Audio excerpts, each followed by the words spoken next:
Today we have Bhavana Angadi with us. Bhavana is a product manager, mentor, and public speaker. She's originally from Bangalore, India, and is now joining us from London, UK. Uh, a little introduction about Bhavana. After graduating from PES University with an engineering degree, she started her career as a software QA engineer at Eltropy, a B2B SaaS startup. Later, she joined Bigbasket as an engineer and transitioned into product manager. At Bigbasket, her major projects were on search and customer service. During the pandemic, when demand for online groceries spiked, she became a PM for last mile delivery to solve operational challenges. Currently, she is completing her MBA from Kingston Business School, London. She is also a lecturer to students of Masters in International Business Management, Bachelor in Business Management, and other courses at Kingston University. With 6+ years of experience in the IT industry and 4+ years of e-commerce product management experience, Bhavana is an excellent product management mentor and a public speaker. She has given webinars at the IIM Lucknow, Cranfield University, UK, and international platforms such as Institute of Product Leadership, Product Management Today, US, etc.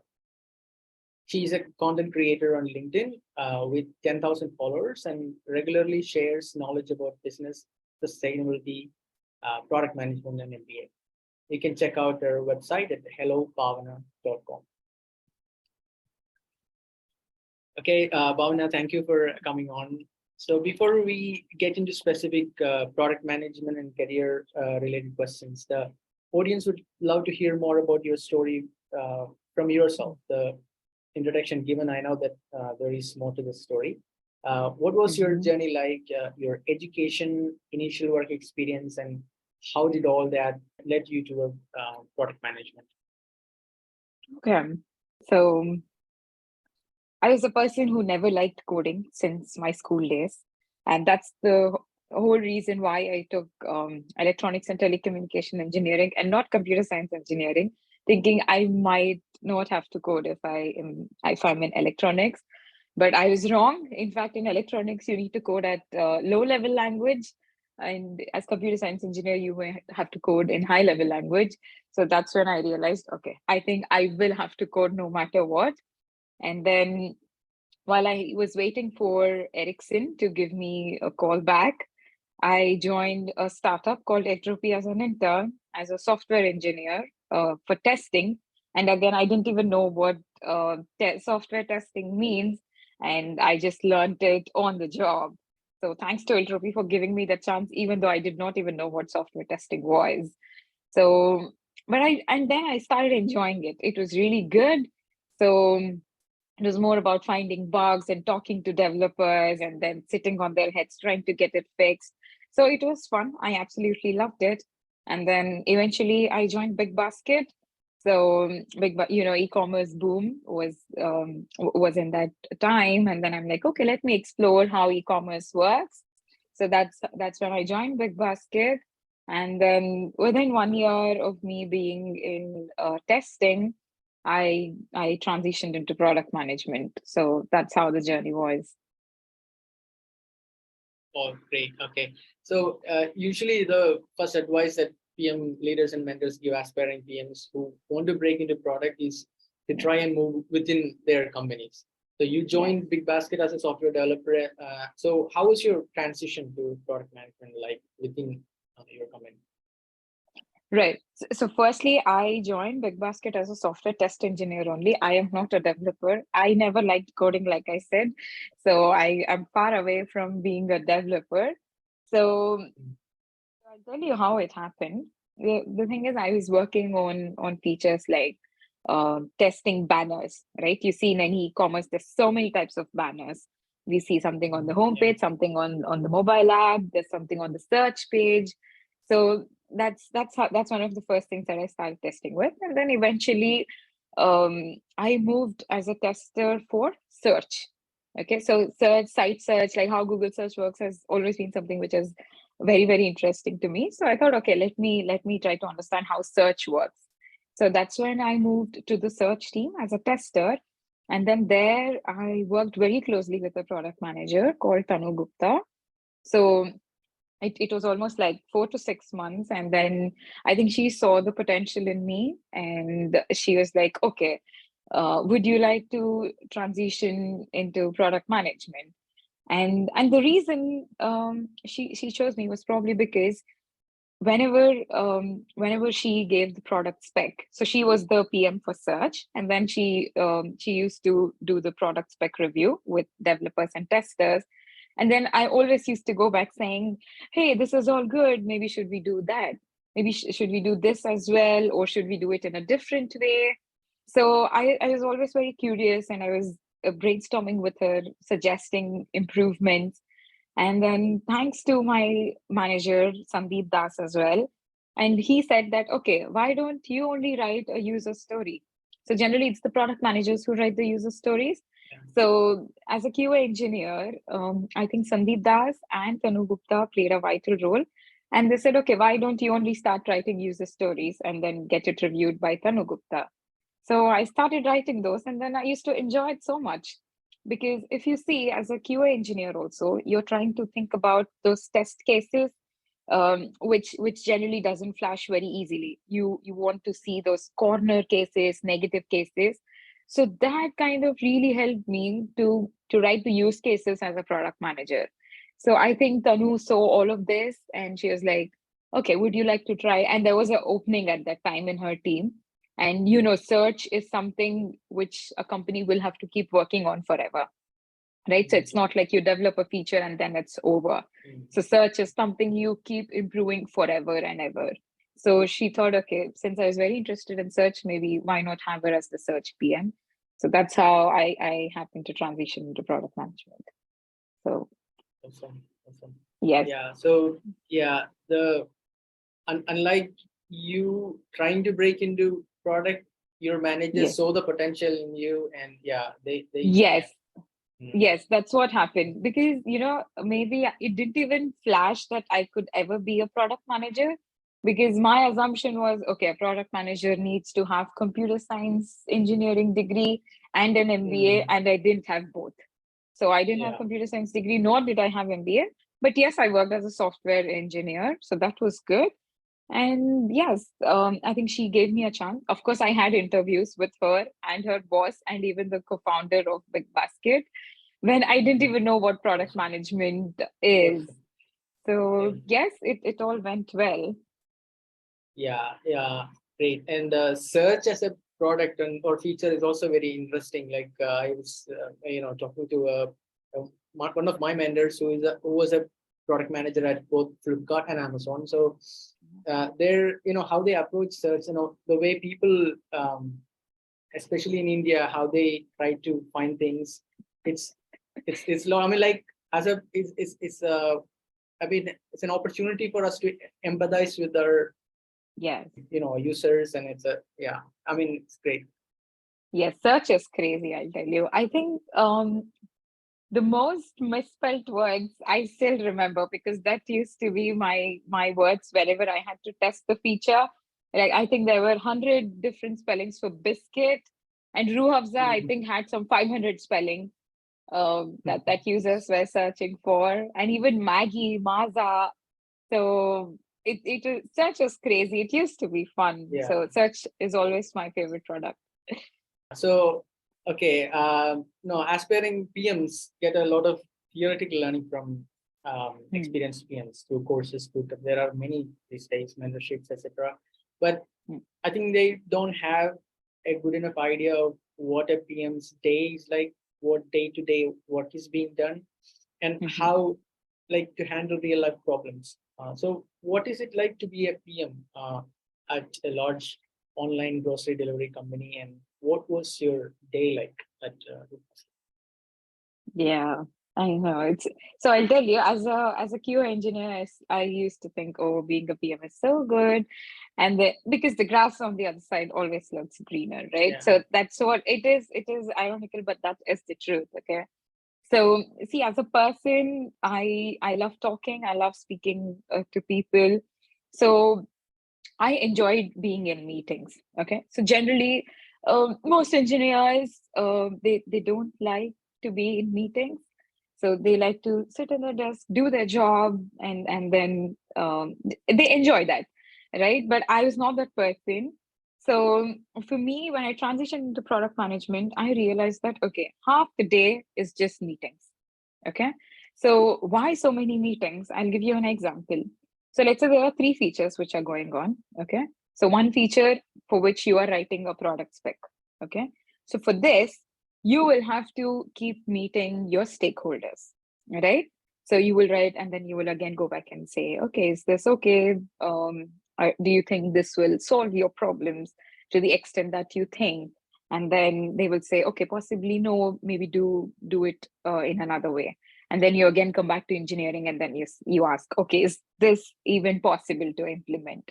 Right. So you have multiple discussion going on with engineering managers and stakeholders for a feature that you're still writing the product spec for.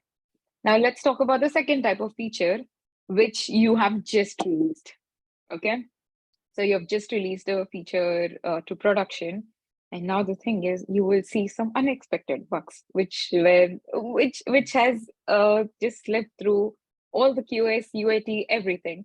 And some bugs always happens only on production. It never happens on the test environment, possibly due to scale or possibly due to that corner case, which some customers will do. So and some of those could be a very major one which might need urgent fixes. Now if it's an urgent fix, then okay, very quickly you write another ticket for it, you talk to your engineers and say, hey, look, this is going to impact more than like thousands of orders, so can we please fix it immediately? Now let's say there is a bug which is not going to impact thousands of orders, but maybe 100 orders or things like that. Then okay, we will push it in the next sprint. So again, you'll have to talk to your managers, get approved to push it in the next sprint itself. Or if at all there's something which is like a very corner case, not impacted too many orders, then you write an enhancement ticket and then put it in your backlog. Right now, these are the things which are happening for a feature which you've just released. And then there are always bugs or improvements that you're already working on the features that you have released like maybe a few months ago, right? So stakeholders will come back and say, hey, can we improve that? You've built customer service, it's been 1 year, we need to improve it, we need to have a chat bot. So you see, then for the features that you have released a few months ago, there are more requests coming to that, right? So there are constantly meetings about all three types of features. So it is crazy, okay? But you will love it. So that's what I'll say. If you love meetings, if you're comfortable working and interacting with people for like 50% of your day, you will definitely enjoy product management work. And it's also because it involves sort of decision making. So you will feel some kind of power in your position. So that is good. So yeah, 50% is meetings. And I'll say 30% is just emails. So because everything happens over emails, or I will include chat as well. Because let's say an engineer or a developer is working on a feature that you have handed over, and now there will be a lot of questions which will come up, right? Which as product managers, we may not have specified in the product spec.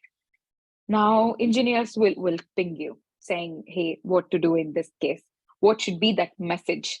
What should be the error message in this case? So you will have to answer all of this, and lot of context switching, right? You're possibly writing product spec for feature A, and then you get a ping asking about feature D, right? So a lot of context switching. So at the end of the day, you might feel exhausted to begin with, but after a year, you will get used to all of this, and then you'll be fine. Yeah. So it's literally very little time to work on the product spec actually. So it's meetings and emails and maybe 20% for the work that you actually plan to do. Yeah. Okay, great. Thanks for reminding that the glorified great career that PM is being, I mean, like portrayed on LinkedIn and everywhere is not actually the thing.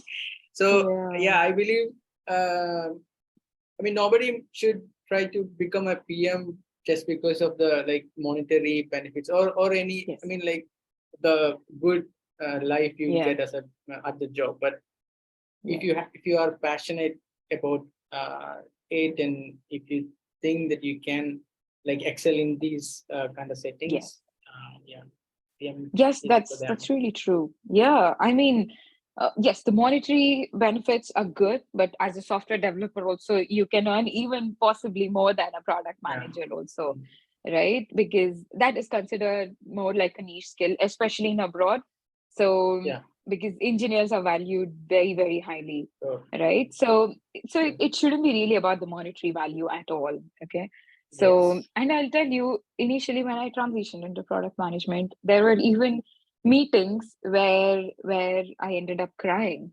Okay, so it's that intense as well, because if at all a product does not work like the way your stakeholders expected it to work, you will hear a lot of words. Mm. Okay, that could be in emails or that could be even in meetings. So of course, not all stakeholders are like that, but there are always some cases, maybe 1 out of 10, you will meet such a stakeholder where the thing is they are very passionate about their customers. Mm. They want to solve it Mm. for the customer service team that Yeah. they want to that they are leading. So, and now if something doesn't work like the way it was supposed to work, you as a product manager or I as a product manager, I will hear a lot of words. And I did end up crying in the meetings in my first year of product management work. But yeah, eventually, again, you get used to it, you make peace with it. Okay. So whenever a similar situation occurred, I'll be mentally prepared, saying, okay, yes, I might hear a lot of trashing today, lot of words which I might not like. So I'll be mentally prepared for it in the meeting now. So initial 1 year will be crazy. For me, it was even tears. So, but it's okay. It's all for 1 year. It's a lot of learning, and then you will get used to it, and it's fun. Okay, great, awesome. Okay, so yeah, you worked on search, customer service, Yeah, and last mile delivery, as said yeah. previously. So, how different was each of these problems, and what challenges did you face? How did you solve them? And which one did you enjoy the most?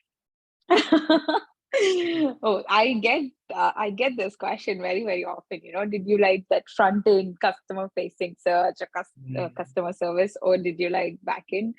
So I will answer that later. So talking about what was different, see in search and customer service, for example, these are called like customer facing or front end product Yeah. management. Okay, so in these cases, what happens is it is more about taking proactive approaches. So what I mean is you have the search data with you, and then you're looking at it. Let's say you look at the search data every 3 months, and then you see how well is search performing, what are the improvements that can be done. And then so the way we used to look at search is based on the volume. Okay, so we used to see top 100 keywords that people searching for, how much a conversion is it giving. Okay, is the conversion good for the top 100 keywords? So, and then we move to the next 500 keywords, and then we kept optimizing slowly. Okay, so it was more about looking at the data and then seeing, okay, what can we do better? Okay, so that's what it was for search, and similar thing for customer service as well. So where we are saying, okay, what are the queries which are most frequently asked? So we get, let's say there are 50 types of queries that we generally get, top 50. And then we can't have a chatbot for all 50, right? Because it's not easy. Yeah. So what we did is we picked like top 4 queries, and we said, okay, let the bot answer these 4 queries first. And then eventually we will start automating more of those queries. So it was more about, okay, seeing what happened and then building features for it. But in case of last mile delivery, it was quite different. Okay, you will face uh, a, a lot more challenges in the last mile delivery. Okay, so it is more about reactive approaches, is what I'll say. So you will even every day probably I had a bug every day. There was a bug which was raised by the operation saying the delivery app does not work in this case. Okay. So they won't even tell you that, okay, this was the path which the delivery person followed, because of which this bug happened. No. What they'll say is delivery app is not working. Delivery app is not working. So that's what the bug is for. And then you will have to figure out what was that particular person doing because of which it did not work. Okay, so I had a very, very like close relationship with the developer, where I used to go to him every single day. Hey, Shibin, can you look at this? We have a bug, and then we don't know what he did. So he will have to check each and every log. Okay, so there is delivery app, right? Which the delivery person will use. Yeah. So the developer, he had to look at each and every log to see, okay, what did the delivery person do? So, and again, to get the delivery log, we again have to go back to the operations team and ask, okay, what is the employee ID of that person, right? So there is a lot of back and forth. And now what you do is you optimize that process. So where we say that, look, whenever you're reporting any bug of the delivery app, make sure you put the employee ID as well, so that we avoid one back and forth, right? So in backend, what we understood is it's more about process optimization. Okay, be it even to resolving a bug. So because to even resolve a bug, you need to know what exactly happened, right? Because if it is working for 90% of the delivery folks, what is wrong with the 10% that they're doing differently, right? So I think in backend, it is always about process optimization. And trust me, it took more than 6 months for me to even have this mindset transition. Okay, because as front end product manager, my life was very different, and as a backend, like for operations product management, my life was very, very different. Okay, so even when I released a feature, the way I'll tell you the difference between front end and back end feature release. Okay, so in front end, what you typically do is you release it to, let's say, 100 customers using some email ID. For example, you had gmail.com as the email ID, and let's say I have yahoo.in, for example. So what we do is we first release it to customers with yahoo.in email ID, and then we see, okay, nothing goes wrong, at least the fundamental things are not breaking. And then eventually, let's say we will add more email IDs, the domain, and then finally we say, okay, release it to everyone. And now in case of backend, it is slightly different. So here what we do is, in e-commerce, you will have hubs, correct? So there is, let's say, JP Nagar hub, there is Mahadevpura hub in Bangalore. Now what you do is, in case of delivery app, we are talking about like tens of orders. So one delivery person is delivering so many orders in a day. So the way we do it is we do it for five delivery people. Okay. So, and that too, let's say 5 in Bangalore hub, 5 in Mahadevpura. So it's not just in one hub, because again, the problems that will come up could be quite different. Okay. So we do it some in let's say B2C hub, where the hub is for business to customer, and for some delivery apps we will do it from business to business. Right? Bigbasket also does business to business as well.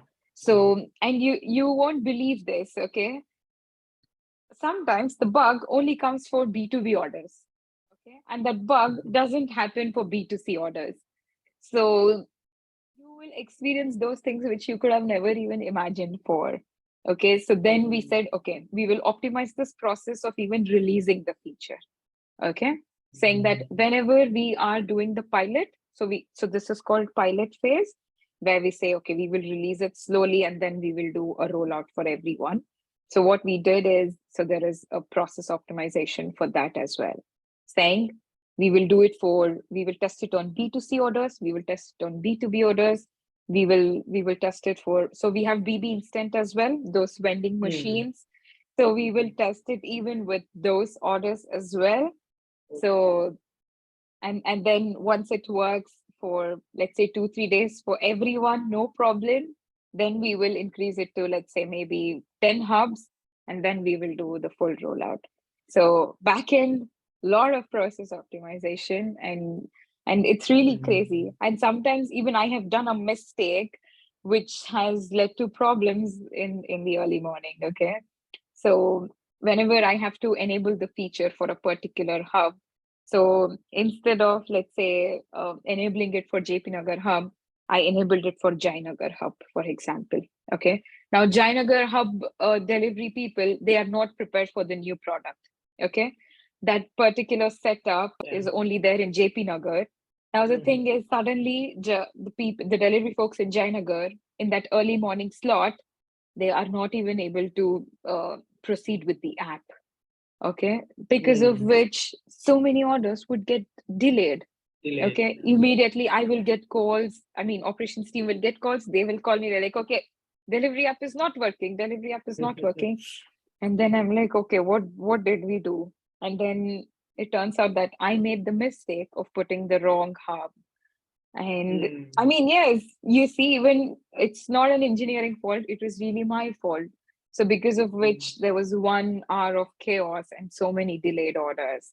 So, even with the slightest mistake, we are talking about hundreds of orders getting Delayed. disrupted in operations. Yeah. Uh, Yeah, this is actually, great to know. So I had mentioned this to you before. yeah. I have actually delivered for Bigbasket. So during my, struggling days as a digital entrepreneur, I and my Mm. business partner, we rented a van and Mm-hmm. did part-time delivery for Bigbasket. It was Okay. only for a few weeks, Okay. but yeah, and never during the time I thought I'd be interviewing the person behind the delivery partner app that we were using.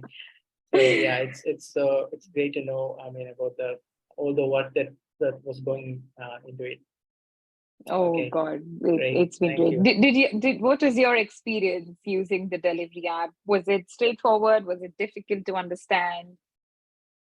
Yeah, I mean, it was like, I mean, there was what I felt during then was there was nothing in there that was unnecessary. Like, Hmm. um, it, and I yeah, I was just thinking this was just built for one purpose, that is to enable the delivery partners to uh, do the delivery, like go. So once the delivery, like the days list was loaded on to your app, you just not need to go and uh, I mean, deliver. I actually did not use it for like Hmm. more than a couple of weeks, so yeah, that Hmm. was my experience was limited. But Okay. that was something that I noticed, like it was just straightforward forward, and Hmm. yeah. Yeah, it's really interesting. I'll tell you. So to answer the question that you asked, do I like working on a front end customer experience search Mm-hmm. or back end? So Yeah. my answer is back end. So definitely it was much more challenging. My life was literally, it went on a crazy ride, but it was Yeah. extremely interesting because the kind of problems that will come up, right?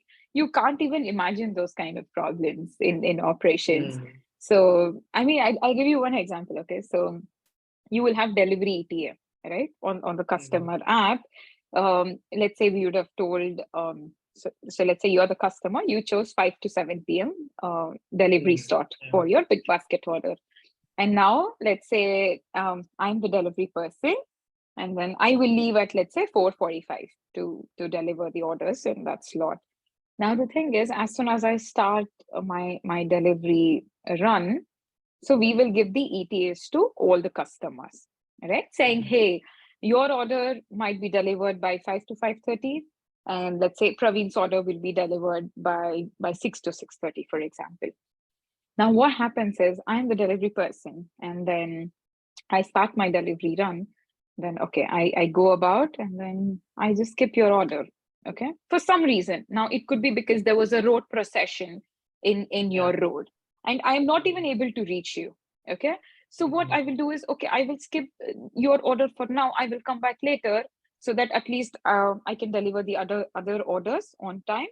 So, I will skip your order and then I will continue. Now, the thing is, this information has to go back to the customer. right? So Mm, saying that, because we have already told you, we have told you that your order will arrive between 5 to 5:30. And now if it is 5:45, you are wondering that, oh, okay, they said 5 to 5:30. Where the hell is my order? Right? So now the kind of features that we will have to build is, okay, so we will have to send a message or a push notification saying, hey, due to some unexpected conditions, your order is slightly delayed, but we will try to deliver it best within the slot. So that mm, information has to go back from the delivery app, because he's skipping there. He's skipping, like, I'm the yeah, delivery person, I'm yeah. skipping your order. Keeping And it. now this information has to flow to the customer through message or Mm, push notification and even in the app, right? So yeah. these are the kind of features that we will have to build, right? In an ideal Mm, world, we will tell, okay, go to customer A, B, C, D in the order. mm, That's not what the reality is. Suddenly there yeah, is some yeah, accident yeah. on the road, Mm, because of which the delivery person may not be able to deliver the order, right? And there are mm, cases where delivery people, they meet with accidents, like not like major ones, I'm saying some kind of accidents as well. Now what will you mm, do in that case, right? So immediately someone has to call the hub manager, and then he will have to see, okay, who is the person who can take it up, pick those orders and deliver it to yeah, customers. yeah, yeah, So the kind yeah, of challenges, I'll tell you, it's really yeah. crazy, but I love it. I love working on supply chain. Mm. Yeah, that's great. I mean, the hub. I mean, I was working in like the Kochi hub, and Okay. it was like Yeah. amazing there. And I think during the COVID, the pandemic, Mm. the delivery. I mean, two delivery slots were combined into one or something, Hmm, hmm, hmm, hmm. yeah. So whenever like a customer is, I mean, delivery is delayed, they will call the, I mean, Bigbasket, and then we will Yes. receive call from, yeah, Yeah. hub, yeah, Yes, yes. yeah, So yeah, if it's delayed, then so most customers won't complain if it's delayed by like mm, 10-15 minutes. But you see, if at all the order is for, let's say, 7 to 9 a.m. in the morning, and if it's just me and my husband who live in the house, if the order does not reach by 9 and I have both of us have to leave to office, then you see mm, there is a genuine problem, yes, right? yes, So because they would have chose, the reason we are giving slots is so that it can be delivered mm, within that slot, right? Because if you see, in case of Amazon, they never give you the slot, right? mm, So they just say, okay, it will be yeah, delivered on this day, within the display, right? yeah, Yeah, but when we are saying we are going to deliver in this particular slot, maybe the customer has chosen that particular slot for a reason, mm, right? yeah, So it's slightly different. And in case of grocery delivery, it's very different, because we're talking about 10-20 items, and not like yes, Myntra or possibly Amazon, where we are talking about mm, one or two yeah, items, it's where totally you just different, leave it with the neighbor, yeah, right? Or yeah, even, let's say, the security person in the mm, apartment, because it's heavy and it's a lot of items. So I it's think so. best if the person is there in the house and the delivery person delivers at the doorstep. Yes, oh, yeah, Yeah. great, awesome. Yeah, let's move on. So, Yeah. I assume that you have hired APMs or PMs under you, Yeah. and what did you look for in a candidate, and what does it take to be an e-commerce PM, in your opinion? Hmm. Okay. So yes, I have I have taken a lot of product management interviews as part of my work experience in Bigbasket. So what I see is how much of truth is there in the resume. Okay. So Mm, I ask questions only based on what is there on the resume. Okay. okay. So, and you will know that what kind of work the person has done. So I pick maybe 2-3 projects that the person has listed on the CV, and then I will ask them more about one particular product. Okay, to understand their product sense, the depth of knowledge. See, as product Mm, managers, it's not about saying, we are not here to just say, okay, we should eventually have chatbot in customer service. So it's not just that, right? So maybe you will reach, maybe you are at that level after 10 years or something, where you're just talking about mm, strategies. But now, as a beginner, or let's say with 4 to 5 years of experience, you need to know each and every detail of your product, right? Yeah. So I really know each and every screen of the delivery app which I built. Okay. So I can draw it. So that is the level of, I mean, the depth of knowledge that I expect in product managers. So Mm, when I ask them about a product that they've built, and if they're able to tell me in detail and explain what they did. Okay. So for example, mm, search existed even before I became a product manager. Now, what did I do in search? Right. mm, So what were the 2, 3 things that I built as part of search, and why I decided to build it, and how did I even measure the success of that product? So if the person is able to tell me these answers, then I know, okay, yes, so they have awesome. built a feature from, let's say, like why they're able to quantify the why, they're able to have that product depth of knowledge, and they're able to measure it well. So that's what I will see, and also you will know the passion, right? So the way a person talks, you will know how much they're really interested. So maybe they're very interested in product management, but Mm, it also depends on the previous experience. So I still remember when I was taking my interviews at Bigbasket. So some people, they have a very casual attitude. So especially it was work from home, it was the pandemic lockdowns, and then you see the way people sit when you're at home, they'll be like, yeah, and then someone is doing like okay. like Okay. most girls, they keep Yeah. playing with the hair, I got including it. I me got it. generally. So Mm, they're very casual about it. I mean, no, that's mm, not what I expect in an interview. mm, I expect you to be professional. yeah. So those are some things. Yeah. And yeah, and I would like to share one trick um, that I generally Okay. use, or which I will look for in the candidates, is if at all they're coming to Big Basket interview, I would expect them to talk about some product, like be it search or customer service or ratings and reviews or membership, BB Star membership. Pick one product and then and say they would like to improve that. Okay. Mm, So let's say someone comes to me and says, okay, I would like to improve, say, BB Star membership in this way or in that way. So I would love that. So I will see that, okay, this person has put in some effort even before coming to the interview. So it's not just mm, preparing for the main questions or what's on your CV. If you're coming to Big Basket or if you're coming to Swiggy, I will expect you to tell me something about Swiggy product or Big Basket product, not as a customer, but as a product manager, right? So saying that I would like to got it. improve this because i have I have talked about it to a couple of my friends, like some basic research as well, not just based on their experience. So I'm not Mm, expecting them to do like customer survey research and all, but talk to your yeah. friends and then see what can be improved. So I would love to see that, and I will consider it as like they're really trying to put their best to join Big Basket or Swiggy, for example. Okay. Great. So, Yeah. product sense is something that you would look, and then attention to detail, then how Yeah. professional they are in their approach and Yes. attitude, Yeah. and then how much effort they have already put in to understand Yes. the company and the product that they'll be working on. Yeah. Yes. Awesome. Great. Exactly. Because the thing is, let's say someone is coming from a B2B company. Okay. So, Mm, for example, now I have worked in B2C and now I want to try B2B. Okay. Just to get a broader mm, understanding of how things work. So, generally, how do you choose? You'll say, okay, if at all a person has worked in Swiggy, then yes, he might already know about e-commerce very well. I mm, mean, he or she, they can be a good fit for Big Basket. So a mm, person with e-commerce experience will always have a better chance. But now, if at all you're not from e-commerce background and you want to try something new from B2B, you're coming to B2C, then definitely I require you to tell me something about Basket, right? Not like when it was founded and things like that, but something about the B2C product. So yeah. that's the whole point. Yeah. Awesome. Great.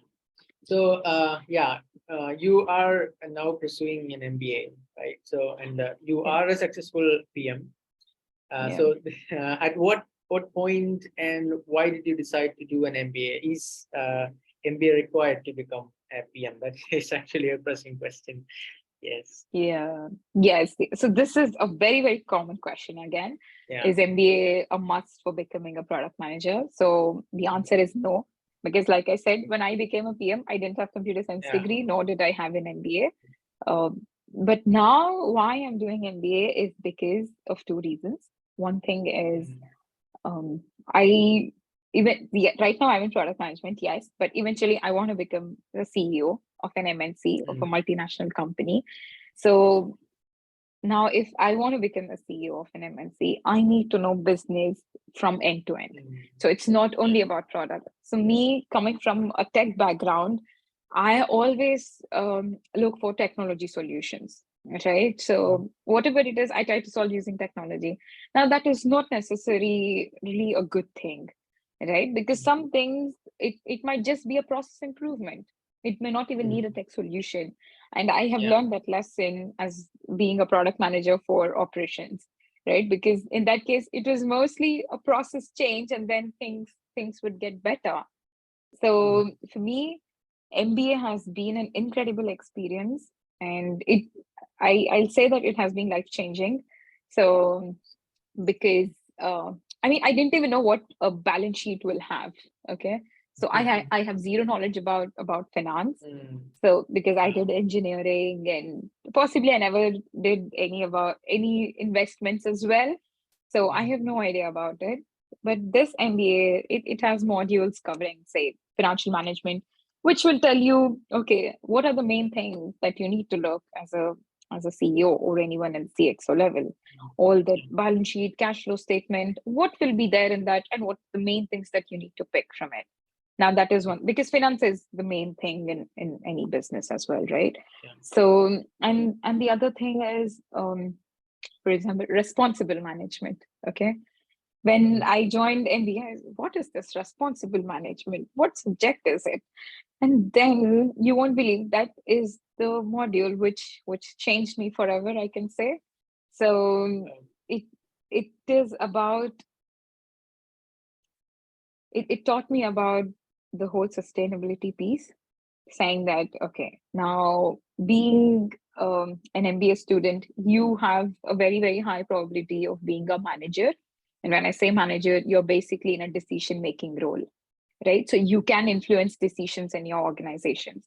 And now, as organizations, you have the responsibility to make sure that you do something for people, planet, and profit, right? So most companies, they only focus on profit, right? So initially, yes, you need that, not denying the fact that because without profit, your company will even shut down. But now the time it starts changing that, okay, you're becoming slightly stable, and it's very important that you also focus on people. So when I say people, it's not only the employees, but people in general, right? And humanity, basically, and then the planet, of course. So we are seeing the climate change consequences, all the heat waves, all this Arctic blast which has happened, because of which there is snowfall in London right now. The airports are shut. Okay, so my flight got cancelled.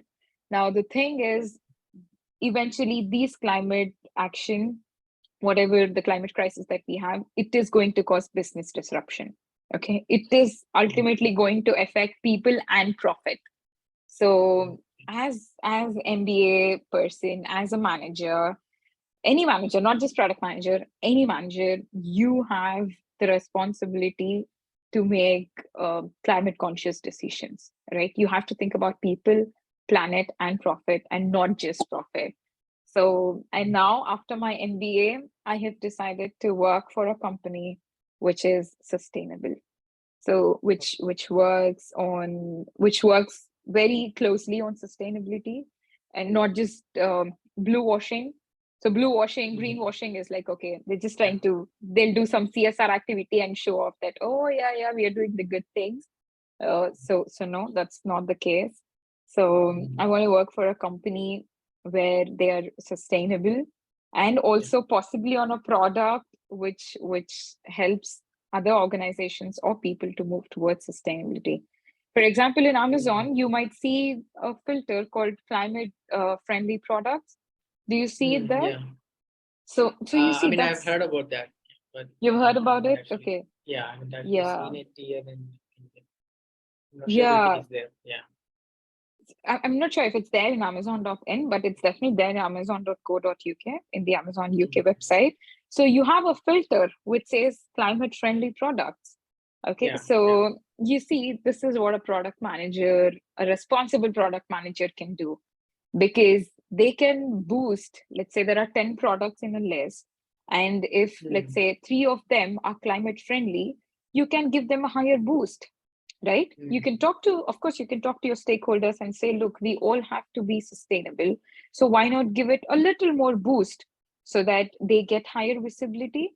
So that's how a product manager can make a difference, right? So even in Zomato, have you seen this feature where they say that, okay, you don't need cutlery. So if you're at home, you Yeah. probably don't need cutlery, right? Only if you're, let's say, in Yeah. office or something, maybe you need it. So you see, that is also a very, very good step towards sustainability. Basically, you're Yes. reducing the wastage, right? Yeah, So, I'm not sure if it was in Zomato or some hmm, other platform. mm-hmm, The send me cutlery, that option was mm-hmm. by default not checked. But Oh, yes. yeah, I think they changed it to by default check, so that if the customer has to consciously Yes, uncheck it yes, if yeah. yeah, not send Yes, cutlery option. that was in Zomato. So that's the Yeah, power of defaults, right? So what you're talking defaults. about is the power of defaults where you're saying. So by default, it said, okay, let's say send me cutlery. And then Yeah. later they unchecked it. Only when they wanted, then they will check, they will Yeah, select yeah. the box. So yes, that's how a product manager can make a difference, right? So, and I want to be working on such products, on such initiatives.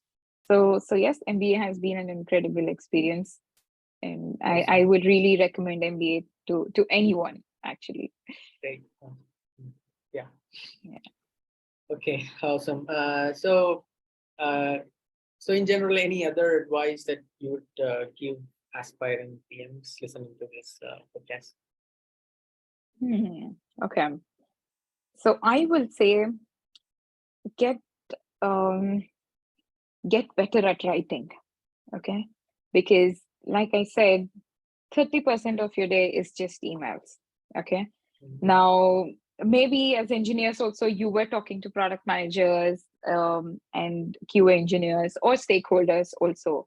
So speaking is fine. You will eventually get used to it. But writing may not be a very common. You might be writing code, but writing emails is a quite different thing. And then you are possibly writing emails to like VP level or CXOs level as product managers, which we might have not done as engineers, right? So you're really talking about writing emails to some very, very senior folks in the company, and also being empathetic, also hearing those harsh words, harsh emails as well. So I mean, again, I have also sent back some harsh emails when I was in the defensive mode, saying, "Look, I tried my Yeah. best, but this is what we could do." And again, I learned from that experience where I said, "Okay, look, they are angry, they are sad that a feature did not work like the way it was supposed to. So let me empathize with them and let me say, okay, I'm sorry that this has happened. I will try to do my best," rather than putting it in a defensive way, right? So Yeah. I think just start writing a lot of emails, even if you're an engineer or a designer. For example, many designers also try to become product managers, right? So, and designers, Yeah. they definitely may not have written so many emails because they're more on the creative side, right? So, I Yeah. mean, me, I have one of the other things which I've realized in my MBA as part of leadership classes, I am not a creative person. It's official now. So we had a test, and then my creativity score was quite low. So, I mean, it's really about self-awareness, I will say. Yeah. Yeah, and Knowing empathy, your of course. strengths and weaknesses. Yes, so it's really about knowing your strengths. And now, for me, the learning is um, I mean, you don't need to do an MBA to be self-aware, right? Yeah. So there are multiple things that you can try out on the internet. And even when you're transitioning to a product manager, I think it's important that you're more self-aware, that whether you are an aggressive person or you're a very passive person, right? So I was a very aggressive person and then I calmed down. Okay. And there will be someone who's very passive, where they will just take all the things. I mean, if someone is scolding, they'll just take it, and then possibly they would feel bad, and not take any action. So that is also not correct, right? So I mean, yes, accept it, and then probably explain to them after a day when you are feeling okay, saying, "Look, we all tried our best. This is the reason why probably it has not worked. We will pick it up again." So you shouldn't be too aggressive. You shouldn't be too passive. Also, I think the right word is assertive. So it's more about self-awareness, I'll say. So my advice is get used to writing, start writing a lot of emails, irrespective of whether you're a developer or a Q engineer or a designer. Because if you want to be a product manager, you're writing a lot of emails. And even product spec, where you're writing very descriptive notes, right? So product specs are huge, right? And you have to capture every use case as much as possible. So, and then you as a product manager might have to send the meeting notes, minutes of meeting. And I said 50% of the day is meeting. So you are essentially capturing notes again and sending it. So a lot of writing and trying to be self-aware of what kind of person you are, because it and I read a book, okay? I read a book called Emotional Intelligence 2.0, and that has helped me a lot because, like I told you, I have had a lot of setbacks as a product manager initially, and that book has helped me a lot. So yes, these two things. Great. Yeah, learn to. I mean, communication is the key. So learn to write emails. And be self-aware. Awesome. Yes. I think before we conclude, you are a PM mentor. You help aspirants with interview preparation and career development coaching, etc. So can you tell us more about what you do to help young professionals and how our listeners can reach out to you? Okay, sure. So yes, I am a product management mentor. So generally, aspiring product managers, they reach out to me and then they ask how can they become product manager. So these people are developers, they're designers, they are business analysts, they're product owners, or someone who's not at all in tech and they want to transition into tech, because you see, tech is the future and it has it is trending now, right? And it is high paying as well. So people from non-tech background also reach out to me to ask, okay, how can they transition into tech? So I mean, I tell them, so there are already so many people in tech who are trying to become product managers, and it's not an easy path, right? And for someone coming from non-tech background to become product manager, not happening suddenly. Okay, so then I will tell them steps of how they can do it. Like first they can try project management, for example, and then they understand the tech world, where like the project manager is not like the person who will be blamed for the failure of the product, right? So I mean, of course, about the timely delivery, it's the project manager, but ultimately the product, I think it still lies with the product manager, right? So they can start with project management and how they can get into project management. I tell them about some good certifications, and then eventually after 2-3 years they can become product managers, right? Because see, no one immediately after graduation, no one generally becomes a product manager, right? So except for, let's say, some IAM exceptions, right? But even to get into IAM, they would have worked a little, right? So let's say they've done bachelor's, they've worked as be it sales, marketing, engineer, whatever, and then they do MBA and then they become product manager. So that is okay. Like right after like bachelor's degree, it is very, very tough unless you have been a founder of a product. So I have seen such people as well. So where the person who was doing engineering, he also built a product. And then, so he put that on the resume, because of which some startup company considered it as a good thing, and they gave him product management internship. So if you want to do it, so it really depends on where you are in the career. Like if you're an Yeah. engineer, if you're in bachelor's degree, or you have done MBA, or you have not done MBA, you're in tech, you're not in tech. So that's how my advice is tailored to as per their journey. So that's what I do. And now I have also started mentoring about studying in abroad. So you see, like many people, they want to explore opportunities outside India. So and studying is one best way that they can transition, and then experience for like 2 years, have that international work experience, and then decide whether to stay here or to go back. So it's really up to them. So I advise people who are trying to come outside of India and study how they can do it, which consultancy worked well for me. So yeah, these are the two main things. And also about LinkedIn. So I am very active person on LinkedIn, and then how to build personal brand on LinkedIn, how to get started with writing on LinkedIn. Right? See, nothing is easy, nothing comes easy, and even I have faced all those setbacks in LinkedIn. So initially, when I started writing, I used to get very low engagement, and then seeing only 5 likes, 10 likes. Oh, I don't think my content will work. All that judgment. So everyone goes through this path. Okay. And then I was like, okay, no, I will still continue to write. If it works, it works. If it doesn't work, I'm writing it for my piece. So that's how I changed. And then eventually you see it works. It will work. It will work for anyone. It is really about just being consistent, Consistent. and yeah, and not have that fear of judgment, right? So even if everyone in the world is judging, they still cannot do anything to you, right? They cannot do anything, right? So it's all in your mind. So I also do mentorship about building your person brand on LinkedIn. So yes, these are the three main things that I do, Jiten. Yeah. So you have a website, right? Bhavana, Yes, yes, hellobhavana.com. yes. So people can book a mentorship session with me on hellobhavna.com. It's very simple. You just have to book a slot on Calendly, and then do some small payments using PhonePe or Stripe.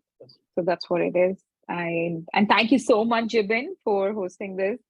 It was really Yeah. good. It felt nostalgic for me, going back Okay. like 5 years and Okay. Great. talking through the journey. So thank you so much, Jibin. Awesome. Awesome. Yeah. Thank you. It has been a pleasure talking to you, Bhavana. I learned a lot, and I'm sure our Awesome. listeners have also found it helpful. Thank you for agreeing and coming on for this chat. Wish you Awesome. all success and with your MBA and all future Thank you. endeavors. Awesome. Thank you so much, Jibin. All the best to Thank you. Product Bites as well.